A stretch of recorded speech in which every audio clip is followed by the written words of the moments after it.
Hola, bienvenidos al canal Asperger en Familia. Hoy vamos a hablar de la relación entre el autismo y la epilepsia.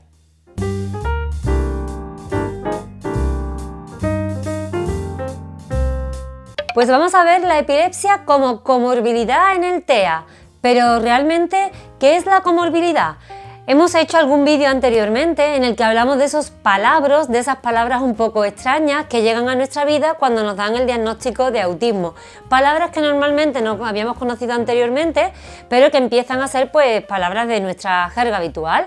La comorbilidad es otra de esas palabras.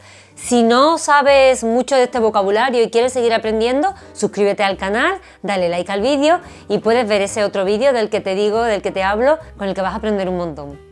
¿Y qué es la comorbilidad? Bueno, la comorbilidad es la existencia, la coincidencia de más de una condición o de un trastorno a la misma vez, ¿vale?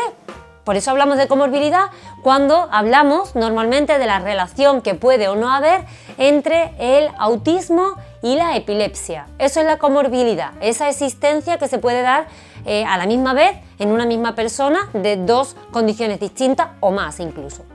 Bueno, seguro que no es la primera vez que habláis o que conocéis este tema, ¿no? Que habláis de este tema. ¿Tiene relación la epilepsia con el autismo? ¿Es más probable tener epilepsia si se tiene autismo? ¿Es más probable tener autismo si se tiene epilepsia? Es un tema un poco controvertido. Es verdad que cuando llegamos al mundo del autismo es una de las comorbilidades de las que más se habla, de la epilepsia. Y sobre esto hay un montón de estudios. Vamos a ver algunos datos. Bueno, pues sí, parece que hay una relación. No es que sea obligatorio que teniendo autismo vayas a tener epilepsia y viceversa, pero sí que es cierto que hay una mayor probabilidad de tener epilepsia si tienes autismo.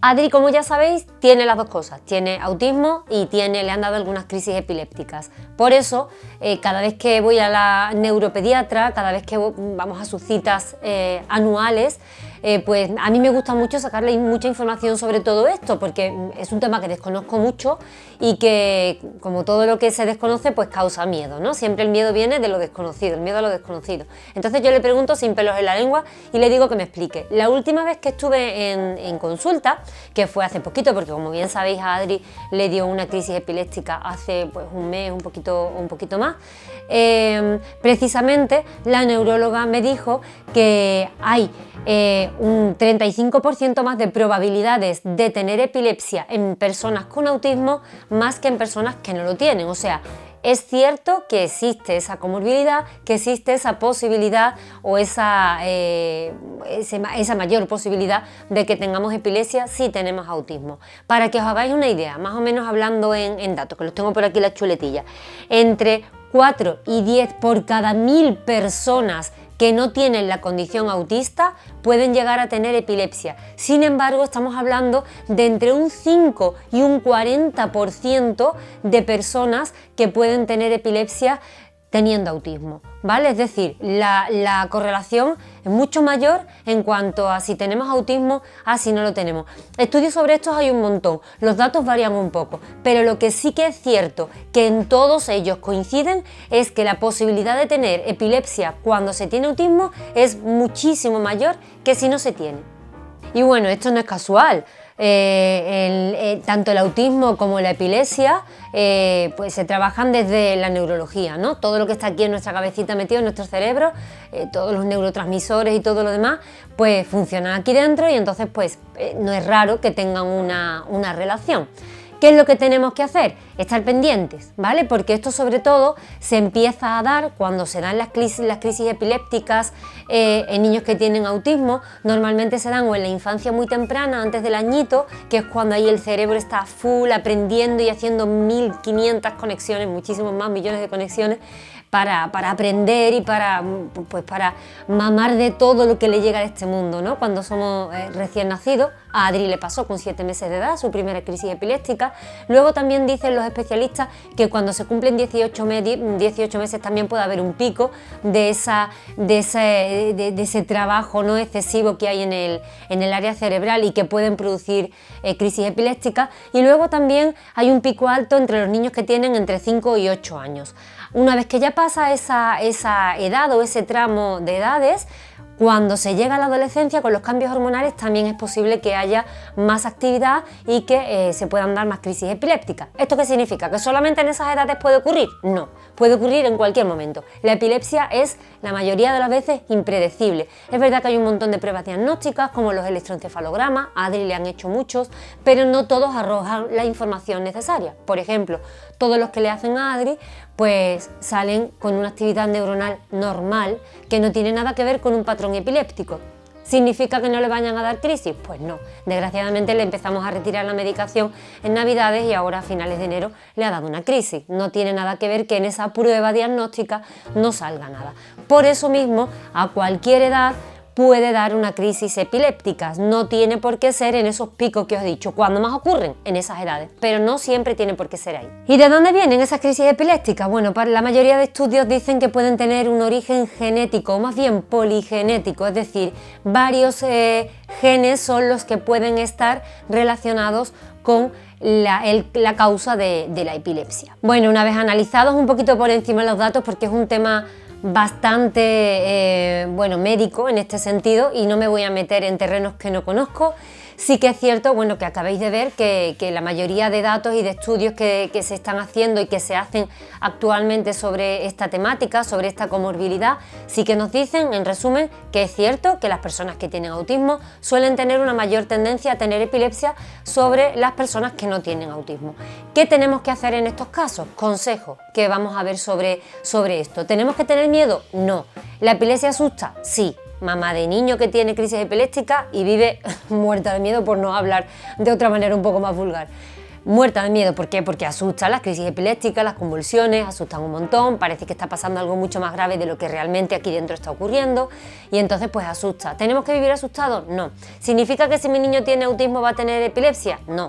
¿Tengo que estar más pendiente? No. Lo importante es que todas las crisis epilépticas no son convulsivas. No sé si he hablado de las crisis de las ausencias, por ejemplo, ¿no?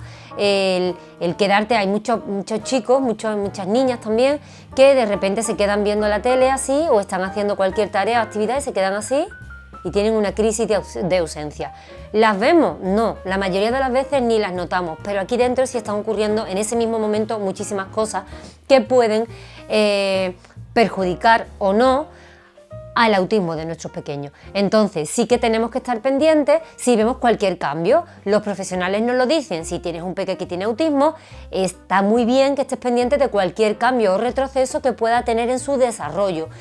¿Nos asustamos ante esto? No, simplemente lo consultamos con nuestro pediatra primero y si el pediatra lo ve oportuno, lo ve necesario, pues nos mandará con el neuropediatra, que es la persona encargada de todo lo que tiene que ver con el cerebrito de nuestro pequeño. Así que sí que tenemos que estar pendientes, no psicoseados, no estresados, no preocuparnos, me encanta la definición de la palabra preocupar, nos tenemos que ocupar, no preocupar. Estar pendiente simplemente si vemos algo distinto, si vemos que tiene un retroceso en el lenguaje, si vemos que se ha estancado a la hora de seguir desarrollándose gracias a las terapias de logopedia, de neuropsicólogos y demás, si vemos que tiene un parón gordo o importante o que ha retrocedido en algún área de su desarrollo, de su neurodesarrollo, sí que estaría bien que vayamos a nuestro pediatra como primera persona profesional de referencia para explicárselo, para decirle, mira, he visto esto, ¿qué puede ser? Porque como os digo, la epilepsia no es solo convulsionar. Hay muchas personas que tienen patrones epilépticos que en los electroencefalogramas se ven y que sin embargo a simple vista físicamente no lo vemos. Muchos incluso que ocurren durante el sueño. Entonces, claro, es muy interesante y los profesionales, muchos de ellos lo dicen, que las personas que tienen autismo al menos una vez en su infancia se hagan un electroencefalograma. No está de más, es una prueba que no es invasiva, simplemente le ponen como un gorrito de natación con unos cablecitos, le echan como una cremita por dentro para que eso, pues me imagino que para que reaccione, ¿no?, a los impulsos eléctricos del cerebro y simplemente sale como el electrocardiograma, que sale como unas ondas, un papelito, pues exactamente igual, pero con la actividad de nuestro cerebro. Entonces es una herramienta, una prueba que se te hace que no es nada invasiva, no les duele, no molesta nada, se puede hacer tanto despierto como dormido para ver distintos patrones y está muy bien que a los niños que tienen autismo al menos una vez en su infancia se le haga uno, si el profesional lo ve oportuno, y así se pueden ver otras cositas. Y sobre todo, si ocurre, si ya está ocurriendo, si mi peque tiene autismo y le ha dado alguna crisis epiléptica, si ya lo he llevado al neurólogo, al neuropediatra y ya le ha hecho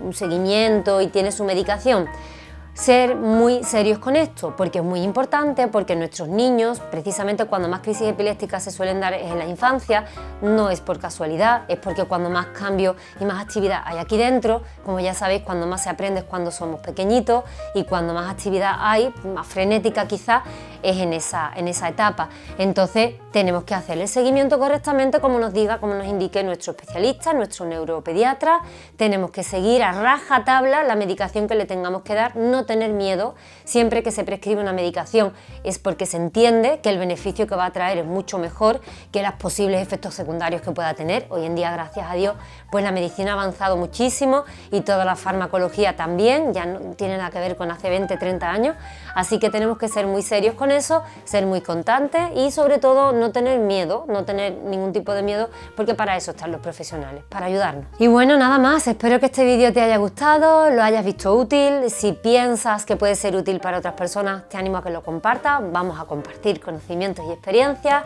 dale like, así me ayudas a seguir creciendo y como siempre te recuerdo que estoy en redes sociales, en Instagram, en Facebook, a través de ahí mucho más activa que en estos vídeos y podéis compartir conmigo cómo es vuestra experiencia como familia Asperger, como familia TEA, como familia en la neurodiversidad, que me encanta esa palabra, para que nos ayudemos y nos apoyemos todos juntos. Nos vemos muy pronto. ¡Chaito!